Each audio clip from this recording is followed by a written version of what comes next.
해질녘에 노을이 창가에 길게 드리워진 서재에 앉아 있을 때면 나는 종종 내 길고 긴 인생의 여정을 반추하곤 한다. 켜켜이 쌓인 세월의 먼지 속에서 유독 선명하게 떠오르는 것은 바로 돈이라는 두 글자다. 젊은 날의 나에게 돈은 신앙과도 같았고 중년의 나에게는 굴레이자 무거운 책임감이었으며 이제 황혼에 선 나에게 돈은 비로소 그 본연의 자리를 찾은 충실한 하인과도 같다. 사람들은 나를 성공한 사업가, 자선가로 부르지만 그 화려한 수식어 뒤에는 돈 때문에 울고 웃었던 한 청년의 치열한 번민과 고뇌가 숨쉬고 있다. 그리고 그 번민의 갈피마다 등불이 되어준 것은 바로 내 아버지의 아버지, 그 할아버지의 할아버지로부터 내려온 지혜의 샘, 탈무드의 가르침이었다. 오늘 나는 그 지혜의 빛을 따라 내 인생을 관통했던 돈의 의미와 가치에 대한 이야기를 길게 풀어놓으려 한다. 이 이야기는 단순히 한 늙은이의 회고담이 아니라 돈의 노예가 될지, 주인이 될지를 고민하는 모든 이들에게 전하는 나의 진솔한 고백이자 유산이다. 일부 가난 속에서 싹튼 부에 대한 갈망. 나의 유년 시절은 지독한 가난과 함께였다. 전쟁의 폐허 속에서 우리 가족이 가진 것이라고는 서로의 온기와 신에 대한 믿음뿐이었다. 찢어지게 가난한 살림 속에서 어린 나에게 세상은 온통 돈이 지배하는 거대한 시장처럼 보였다. 돈이 없으면 빵을 살 수 없었고 돈이 없으면 아픈 어머니의 약을 구할 수 없었다. 나는 돈의 위력을 너무 일찍 그리고 너무나 아프게 깨달았다. 아버지는 늘 가난했지만 결코 비굴하지 않으셨다. 낡은 탈무드 책을 끼고 사셨던 아버지는 저녁 식탁에서 우리에게 말씀하시곤 했다. 얘야, 세상에서 가장 현명한 사람은 누구일까? 그는 바로 자신의 가진 것에 만족하는 사람이다. 탈무드는 누가 부자인가?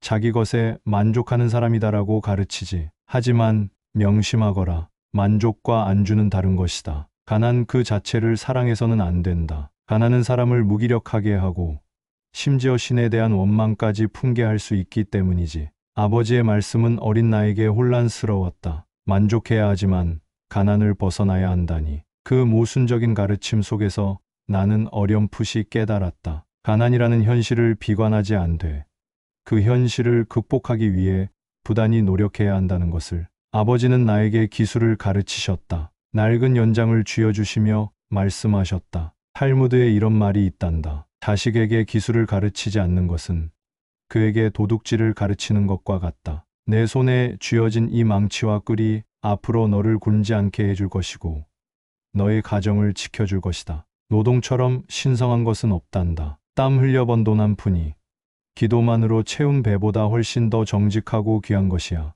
나는 아버지의 가르침에 따라 낮에는 구슬땀을 흘리며 뒤술을 익혔고 밤에는 호롱불 밑에서 글을 배웠다. 내 마음속에는 오직 하나의 목표만이 불타고 있었다. 반드시 부자가 되리라. 돈이 없어서 서러웠던 지난날을 보상받고 내 가족을 지킬 수 있는 견고한 성을 쌓으리라. 젊은 날의 나에게 돈은 곧 자유였고 힘이었으며 행복 그 자체였다. 나는 시장 좌판에서 고된 노동으로 하루를 마감할 때마다 굳은 살이 박인 손을 내려다보며 다짐했다. 이 손으로 세상을 움켜쥘 것이라고. 하지만 그때 나는 알지 못했다. 돈이라는 성을 높이 쌓으면 쌓을수록 그 성벽 안에 나 자신이 갇히게 될 줄은. 이부부를 향한 질주, 그리고 채워지지 않는 갈증. 청년이 된 나는 악착같이 돈을 모았다. 내가 하는 일에 전념하라. 비록 보잘것없는 일이라도 그것이 너를 왕 앞에 서게 할 것이다. 라는 탈무드의 구절을 가슴에 새기고 밤낮을 가리지 않고 일했다. 작은 공방에서 시작한 내 사업은 성실함을 무기로 조금씩 성장해 나갔다. 돈이 모이기 시작하자 세상은 나를 다르게 대했다. 이전에는 거들떠보지도 않던 이들이 나에게 고개를 숙였고 나의 말 한마디에 귀를 기울였다. 돈은 나에게 자신감을 주었고 더 큰 야망을 품게 했다. 나는 더 많은 돈을 원했다. 더 높이 올라가고 싶었다. 돈이 없는 자는 사람이 아니다 라는 극단적인 유대 격언처럼 나는 돈이 인간의 가치를 증명하는 유일한 척도라고 믿기 시작했다. 나는 더 큰 공장을 짓고 더 많은 사람을 고용했다. 사업은 번창했고 내 금고는 날마다 두둑해졌다. 마침내 나는 어린 시절 꿈에 그리던 부자가 되었다. 으리으리한 저택에 살게 되었고 최고급 마차를 굴렸으며 내 식탁에는 세상의 온갖 진미가 올라왔다. 하지만 이상하게도 마음 한구석은 늘 허전하고 불안했다. 나는 밤마다 잠을 설쳤다. 쌓아 올린 불을 잃을지도 모른다는 두려움, 나를 이용하려는 사람들에 대한 불신, 그리고 더 많은 것을 가져야 한다는 끝없는 조바심 때문이었다. 어느 날 나는 저녁 식사 자리에서 사업 파트너들과 와인을 기울이고 있었다. 그들은 온갖 아첨의 말로 나를 띄웠지만 그들의 눈빛에서는 탐욕이 번득이는 것을 똑똑히 볼 수 있었다. 그 순간 나는 섬광처럼 한 가지 탈무드 구절을 떠올렸다. 걱정을 많이 하면 목숨이 줄어든다. 돈이 많아지면 걱정도 많아진다. 그랬다. 나는 부를 얻었지만 평온을 잃었다. 나는 더 이상 땀 흘린 뒤에 단잠을 잘 수 없었고 소박한 빵 한 조각의 감사함을 느끼지 못했다. 내 주변에는 사람들로 북적였지만 진정한 친구는 없었다. 그들은 나를 보는 것이 아니라 내 돈을 보고 있었다. 나는 마치 탈무드에 나오는 우화 속 인물 같았다. 빈 병 속에 동전 한 잎을 넣으면 요란한 소리를 내지만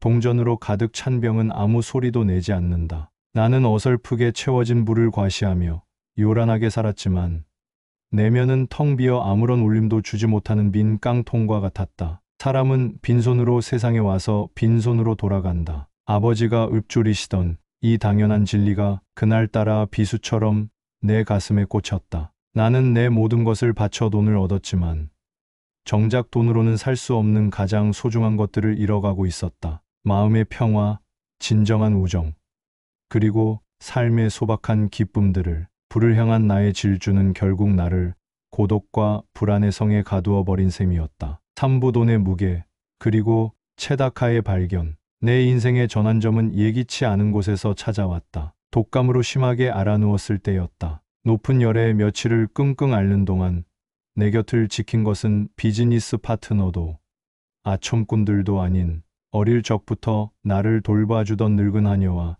내 아내뿐이었다. 그들의 진심 어린 간호 앞에서 산더미 같은 내 재산은 아무런 힘도 발휘하지 못했다. 죽음의 문턱에서 나는 깨달았다. 내가 평생을 바쳐 쌓아 올린 부가 고작해야 내 무덤을 조금 더 화려하게 장식하는 것 외에 무슨 의미가 있을까? 혼수 상태에서 나는 꿈을 꾸었다. 꿈속에서 나는 거대한 저울 앞에 서 있었다. 한쪽 접시에는 내가 평생 모은 황금이 산처럼 쌓여 있었고 다른 쪽 접시는 텅 비어 있었다. 그때 하늘에서 목소리가 들려왔다. 내 인생의 무게를 달아보아라. 나는 자신만만하게 황금이 가득한 쪽을 가리켰다. 하지만 저울은 미동도 하지 않았다. 오히려 황금이 쌓일수록 저울은 반대쪽으로 기울어지는 듯했다. 나는 당황했다. 그때 텅 빈 접시 위로 눈물 한 방울이 떨어졌다. 내가 어린 시절 굶주린 이웃에게 몰래 빵 한 조각을 건넸을 때 그가 흘렸던 감사의 눈물이었다. 그러자 저울이 덜컹하며 비어있던 쪽으로 기울기 시작했다. 꿈에서 깨어난 나는 온몸이 식은땀으로 젖어 있었다. 그 꿈은 나에게 거대한 충격이자 계시였다. 나는 돈을 버는 법만 알았지 돈을 쓰는 법에 대해서는 무지했다는 사실을 뼈저리게 깨달았다. 그때 내 머릿속을 스치는 단어가 있었다. 바로 체다카였다. 히브리어로 정의 또는 자선을 의미하는 이 단어는 단순한 동정심을 넘어 부자가 마땅히 행해야 할 사회적 의무이자 정의의 실현을 의미한다. 탈무드는 이렇게 가르친다. 자선은 모든 계명을 합한 것과 같다. 우리가 자선을 베풀 때 우리는 가난한 사람에게 무언가를 주는 것이 아니라 그에게서 무언가를 빼앗지 않는 것이다. 나는 무릎을 쳤다. 내 재산은 오롯이 나만의 노력으로 얻은 것이 아니었다. 내 노동자들의 땀, 나를 믿어준 이들의 신뢰, 그리고 무엇보다 이 모든 것을 가능하게 해준 신의 은총이 깃든 것이었다. 그렇다면 이 부의 일부를 원래 있어야 할 곳, 즉 공동체와 가난한 이웃에게 돌려주는 것은 시혜가 아니라 마땅한 의무이자 정의의 실현인 것이다. 나는 자리에서 일어나 금고를 열었다. 그리고 가장 먼저 내 공장에서 가장 가난하고 병든 노동자들의 명단을 작성하기 시작했다. 그들의 밀린 임금을 갚아주고 병원비를 대주었으며 자녀들의 학비를 지원했다. 처음에는 나를 의심의 눈초리로 보던 사람들은 나의 진심 어린 행동에 점차 마음을 열기 시작했다. 나는 익명으로 마을의 고아원과 양로원에 정기적으로 기부를 시작했다. 탈무드는 가장 높은 단계의 자선은 누가 누구에게 주었는지 모르게 하는 것이라고 가르쳤다. 나는 더 이상 내 이름이 드러나는 것을 원치 않았다. 남에게 보이기 위한 선행이 아니라 내 영혼의 평화를 위한 체다카를 실천하고 싶었다. 놀라운 변화가 일어나기 시작했다. 돈을 나눌수록 내 마음의 불안과 공허함이 채워졌다. 밤마다 나를 괴롭히던 악몽이 사라지고 깊은 잠을 잘 수 있게 되었다. 사람들의 눈빛에서 탐욕 대신 존경과 감사를 읽을 수 있었다. 나는 돈으로 살 수 없었던 평판이라는 더 큰 자산을 얻기 시작했다. 탈무드는 말하지 않았던가. 좋은 이름이 좋은 기름보다 낫다. 돈은 더 이상 나를 짓누르는 무거운 짐이 아니었다. 그것은 세상을 더 나은 곳으로 만드는데 사용할 수 있는 강력하고도 선한 도구가 되었다. 나는 비로소 돈의 진정한 주인이 되는 법을 배우기 시작한 것이다. 체다카의 실천을 통해 나는 잃어버렸던 삶의 기쁨과 의미를 되찾을 수 있었다. 사부 진정한 부를 찾아서 돈 너머의 가치들, 체다카를 통해 돈에 대한 새로운 눈을 뜨게 된 나는 내 삶의 우선순위를 다시 정립하기 시작했다. 더 이상 사업의 확장이나 재산 증식에 매달리지 않았다. 대신 내가 그동안 소홀히 했던 가치들의 눈을 돌렸다. 바로 가족, 공동체, 그리고 지혜였다. 나는 아내와 더 많은 시간을 보냈고 자녀들의 이야기에 귀를 기울였다. 예전에는 사업 핑계로 아들의 학교, 행사에 한 번도 가보지 못했던 내가 이제는 손자의 손을 잡고 공원을 산책하는 할아버지가 되었다. 가족들과 함께하는 소박한 저녁 식탁이 세상 그 어떤 화려한 만찬보다 더 행복하다는 것을 깨달았다. 탈무드는 말한다. 세상은 세 가지, 진리, 정의, 그리고 평화에 의해 유지된다. 내 가정의 평화야말로 내 세상의 근간이었다. 나는 또한 공동체 일에 적극적으로 참여했다. 마을의 도서관 건립에 기부하고 젊은이들이 기술을 배울 수 있는 학교를 세웠다. 돈을 버는 지혜만큼이나 함께 사는 지혜가 중요하다는 것을 깨달았기 때문이다. 혼자만 잘 사는 것은 결국 고립될 뿐이다. 함께 우물을 파고 함께 그 물을 마실 때 진정한 풍요가 찾아온다는 탈무드의 정신을 나는 몸소 체험했다. 그리고 무엇보다 나는 배움에 다시 열정을 쏟았다. 젊은 시절 오직 돈을 벌기 위한 수단으로만 여겼던 지식을 이제는 내 영혼을 살찌우는 양식으로 삼았다. 나는 매일 시간을 내어 토라와 탈무드를 공부했다. 그 속에는 수천 년을 이어온 유대 민족의 지혜가 고스란히 담겨 있었다. 어떤 사람이 현명한가? 모든 사람에게서 배우는 사람이다. 지혜가 없으면 분별력이 없고 분별력이 없으면 지혜도 없다. 탈무드의 구절들을 곱씹을수록 나는 물질적 부유함이 결코 지혜를 보장하지 않는다는 것을 절감했다. 오히려 보는 사람을 오만하게 만들어 배움의 길을 막을 수 있었다. 진정한 부자는 금고에 황금이 가득한 사람이 아니라 머리와 가슴에 지혜가 가득한 사람이었다. 나는 더 이상 돈의 액수로 나의 성공을 평가하지 않았다. 대신 내가 얼마나 좋은 남편이자 아버지였는지, 얼마나 신뢰받는 이웃이었는지, 그리고 얼마나 지혜를 사랑하는 사람이었는지를 기준으로 내 삶을 돌아보게 되었다. 사람들은 나에게 물었다. 예전보다 돈 버는 일에 소홀해지신 것 같습니다. 후회는 없으십니까? 나는 웃으며 대답했다. 나는 돈을 잃은 것이 아니라 돈보다 더 소중한 것을 얻었소. 탈무드에 이런 말이 있소. 세상에서 가장 큰 부자는 자신의 운명에 만족하는 사람이다. 나는 마침내 내 운명에 만족하는 법을 배웠다오. 이것이야말로 내가 평생을 바쳐 얻은 가장 위대한 부라오. 나는 돈을 버는 데서 오는 쾌감이 아닌 돈을 의미 있게 쓰는 데서 오는 기쁨을 알게 되었다. 돈으로 살 수 있는 것들 너머에 돈으로는 결코 살 수 없는 영원한 가치들이 존재한다는 것을 깨달았다. 그것은 사랑, 신뢰, 지혜, 그리고 평판이었다. 나는 마침내 돈의 주인이 되었을 뿐만 아니라 내 인생의 진정한 주인이 될 수 있었다. 에필로그 남은 자들에게 전하는 지혜. 이제 내 인생의 여정도 저물어가는 황혼역에 이르렀다. 서재 창밖으로 보이는 노을이 마치 내 인생을 축복하는 신의 미소처럼 느껴진다. 돌이켜보면 나의 삶은 돈과 때려야 뗄 수 없는 여정이었다. 가난 속에서 돈을 갈망했고 부의 정상에서 공허함에 몸부림쳤으며 나눔을 통해 돈의 진정한 가치를 깨달았다.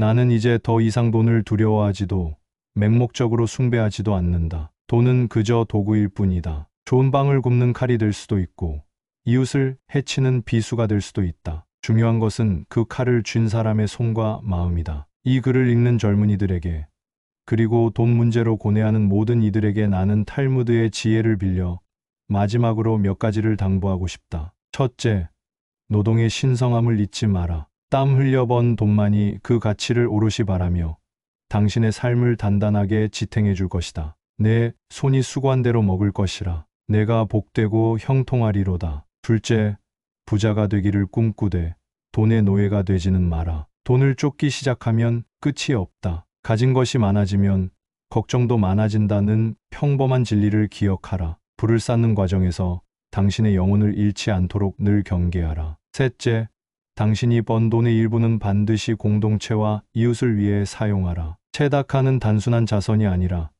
세상을 바로 세우는 정의로운 행동이자 당신의 영혼을 구원하는 길이다. 한 손으로 동전을 주면 다른 손으로 축복을 받는다. 나눔을 통해 당신은 돈으로 살 수 없는 더 큰 것을 얻게 될 것이다. 넷째, 궁극적으로 진정한 부는 돈의 액수가 아니라 당신의 내면에 있음을 기억하라. 누가 부자인가?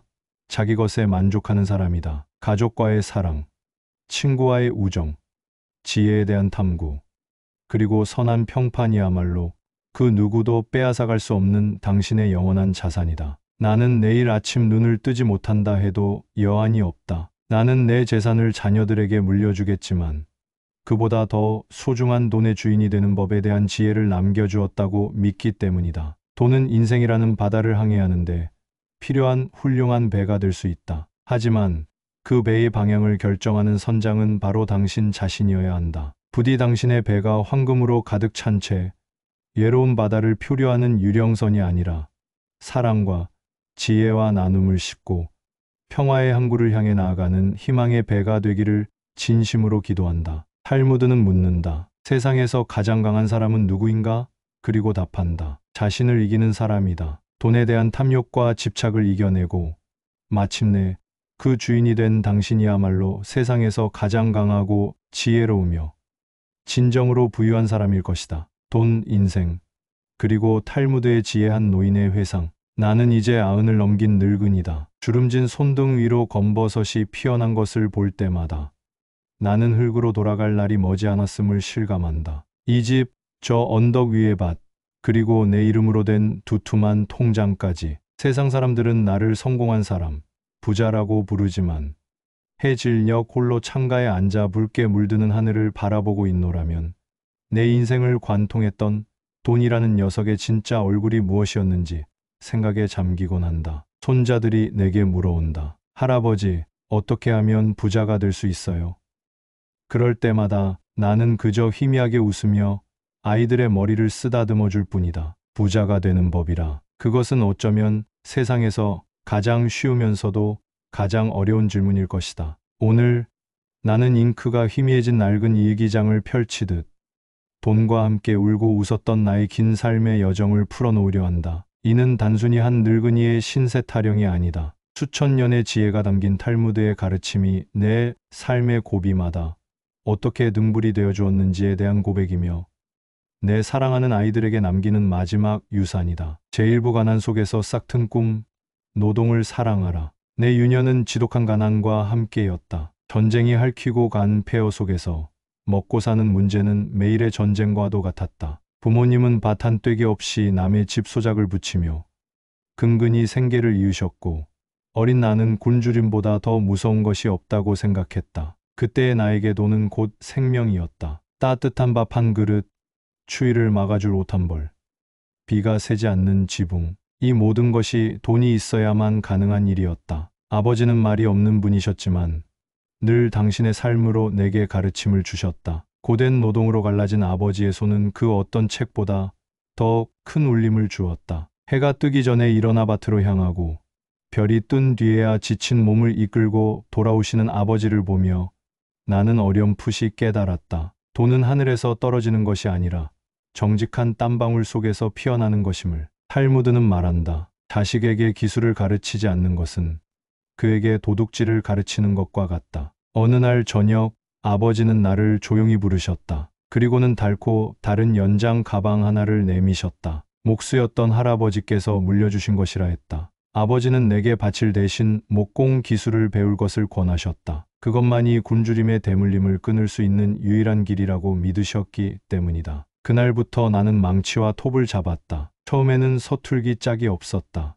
못은 번번이 휘어졌고 톱질은 뱀처럼 기어다녔다. 손가락은 상처투성이었지만 나는 포기하지 않았다. 기술 하나만큼은 내 것으로 만들어야 한다는 아버지의 말씀이 귓가에 맴돌았다. 나는 일터의 먼지를 마시며 생각했다. 지금 내가 흘리는 이 땀이 미래의 나를 배부르게 할 것이라고. 탈무드의 또 다른 가르침이 있다. 노동을 사랑하라. 이는 단순히 생계를 위한 수단을 넘어 노동 그 자체의 신성함을 이야기한다. 나는 나무를 깎고 다듬으며 점차 일의 즐거움을 깨달아갔다. 거친 통나무가 내 손을 거쳐 쓸모 있는 가구로 변해가는 과정은 경이로움 그 자체였다. 사람들은 나의 정직함과 성실함을 알아주기 시작했다. 처음에는 헛간 문짝을 수리하는 작은 일거리였지만 점차 집을 짓는 큰일까지 맡게 되었다. 그렇게 나의 주머니는 조금씩 두둑해지기 시작했다. 가난은 여전했지만 적어도 더 이상 굶주림을 걱정하지 않아도 되었다. 돈은 내게 정직한 노동의 달콤한 대가였고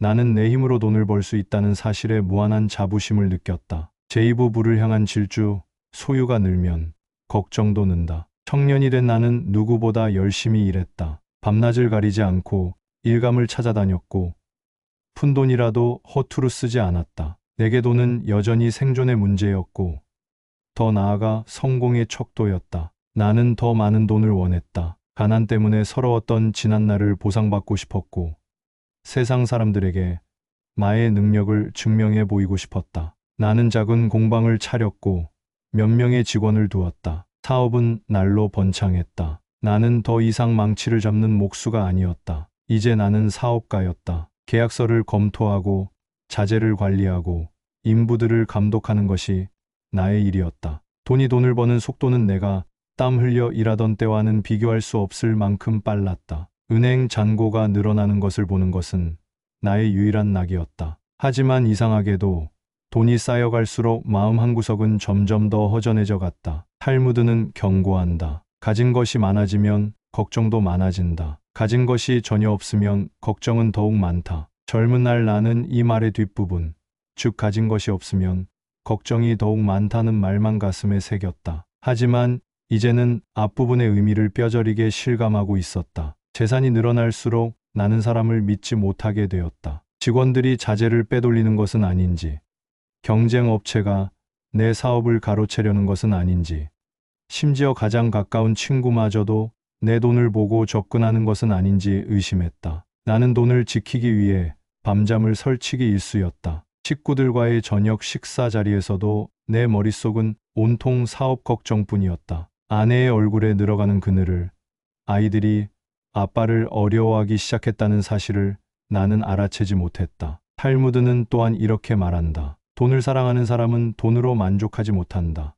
이 얼마나 통찰력 있는 말인가. 나는 100을 가지면 200을 원했고 200을 가지면 1000을 갈망했다. 내 욕심의 그릇은 채워도 차지 않는 밑 빠진 독과 같았다. 돈은 더 이상 따뜻한 밥이나 비바람을 막아주는 지붕이 아니었다. 그것은 차가운 숫자가 되어 내 목을 조여오는 족쇄가 되어가고 있었다. 어느 날 큰 계약을 성사시킨 날이었다. 나는 최고급 식당에서 비싼 저녁을 먹으며 성공을 자축했다. 하지만 그 어떤 산해진 미도 모래를 씹는 것처럼 맛이 없었다. 문득 창밖을 보니 가난한 행색의 한 가족이 길거리에서 찐 옥수수 하나를 나누어 먹으며 웃음꽃을 피우고 있었다. 그들의 행복한 웃음소리가 내 심장을 날카롭게 찔렀다. 나는 모든 것을 가졌다고 생각했는데 어째서 저들처럼 웃을 수 없는가? 그 순간 나는 깨달았다. 내가 쫓았던 것은 돈의 가치가 아니라 돈이라는 우상이었음을. 나는 부자가 되었지만 결코 풍요로운 사람은 되지 못했다. 제3부 나눔의 기쁨과 진정한 부, 자선은 다른 모든 계명과 맞먹는다. 그날 밤 나는 잠을 이룰 수 없었다. 텅 빈 내면의 공허함과 마주하는 것은 고통스러운 일이었다. 나는 먼지 쌓인 책장에서 오래된 탈무드 책을 꺼내 들었다. 그리고 그 안에서 내 삶의 방향을 바꾸어 놓은 한 구절을 발견했다. 누가 부자인가? 자신의 몫에 만족하는 사람이다. Who is rich?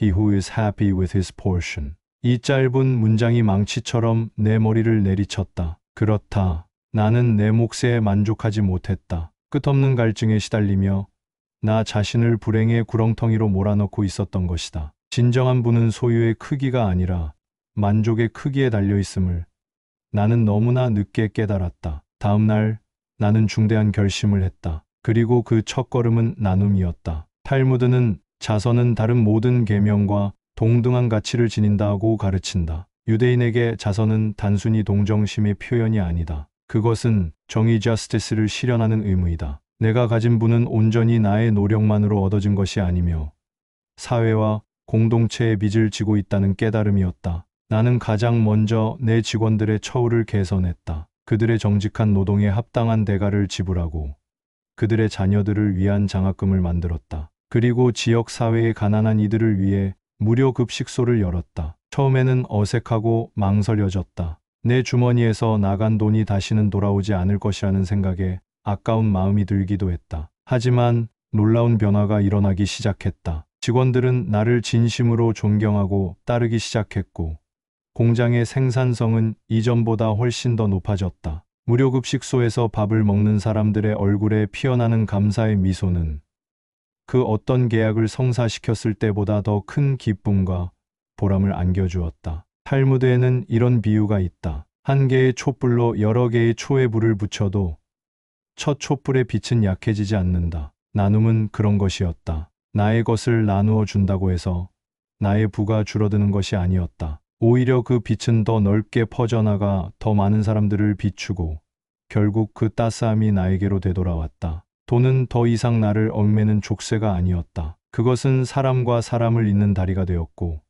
세상을 조금 더 따뜻하게 만드는 도구가 되었다. 나는 돈을 쓰는 새로운 방법을 배웠다. 비싼 옷이나 호화로운 저택 대신 나는 도서관을 짓고 병원을 후원하는 데 돈을 썼다. 아이들의 웃음소리와 환자들의 회복 소식 속에서 나는 이전에는 결코 느껴보지 못했던 충만한 행복을 느꼈다. 돈으로 살 수 있는 가장 값진 것은 돈 그 자체가 아니라 돈을 통해 얻는 선한 영향력이라는 것을 깨달았다. 제사부 돈보다 소중한 것들, 좋은 이름이 값진 향유보다 낫다. 어느덧 세월이 흘러 나는 노년기에 접어들었다. 사업은 아들에게 물려주고 이제 나는 소박한 일상을 보내고 있다. 아침이면 텃밭을 가꾸고 오후에는 동네 노인들과 장기를 두거나 어린 손주들에게 옛날 이야기를 들려주는 것이 내 삶의 전부다. 사람들은 종종 내게 묻는다. 평생 모은 재산을 그렇게 다 나누어주고 아깝지 않으냐고. 그럴 때면 나는 껄껄 웃으며 대답한다. 가장 중요한 것들은 여전히 내 곁에 남아있다오. 탈무드는 말한다. 좋은 이름이 값진 향유보다 낫다. 젊은 날 나는 돈이 최고의 가치라 믿었지만 인생의 황혼역에 서서 보니 돈보다 소중한 것들이 너무나 많다는 것을 알게 되었다. 아내와 함께 마주 앉아 마시는 따뜻한 차 한 잔의 평화, 주말마다 찾아와 재롱을 부리는 손주들의 웃음소리, 수십 년간 변치 않는 우정을 나누어온 오랜 친구들의 존재, 이것들은 돈으로 결코 살 수 없는 내 인생의 가장 큰 재산이다. 나는 돈을 버는데 혈안이 되어 있던 시절, 가족에게 얼마나 소홀했는지를 떠올리며 종종 미안한 마음에 잠긴다. 만약 내가 끝까지 돈의 노예로 살았다면 나는 이 모든 소중한 것들을 잃어버렸을 것이다. 텅 빈 대저택에서 수많은 돈에 둘러싸여 고독하게 죽음을 맞이했을지도 모른다. 탈무드는 우리에게 끊임없이 질문을 던진다. 세상은 무엇으로 지탱되는가? 진실, 정의, 그리고 평화이다. 그 어디에도 돈은 없다. 돈은 인생이라는 집을 짓는데 필요한 벽돌이나 시멘트와 같다. 그것은 분명 필수적인 도구이지만 결코 집 그 자체가 될 수는 없다. 집을 가치 있게 만드는 것은 그 안에 사는 사람들의 사랑과 웃음, 그리고 함께 쌓아가는 추억이다. 나는 이제 돈에 대해 초연해졌다. 그것이 나를 행복하게도 불행하게도 할 수 없다는 것을 알기 때문이다. 돈은 그저 내 손을 잠시 거쳐가는 도구일 뿐 내 삶의 주인이 아니다. 내 삶의 주인은 오직 나 자신이어야만 한다. 결론 인생의 끝에서 바라본 돈의 가치. 이제 나의 이야기도 끝을 맺을 시간이 되었다. 내 삶은 돈이라는 화두를 떠나서는 이야기할 수 없다. 가난 속에서 돈은 생존이었고 청년 시절에는 성공의 증표였다. 중년에는 나를 옥죄는 족쇄였다가 나눔을 통해 비로소 세상을 밝히는 등불이 되었다. 사랑하는 나의 아이들아.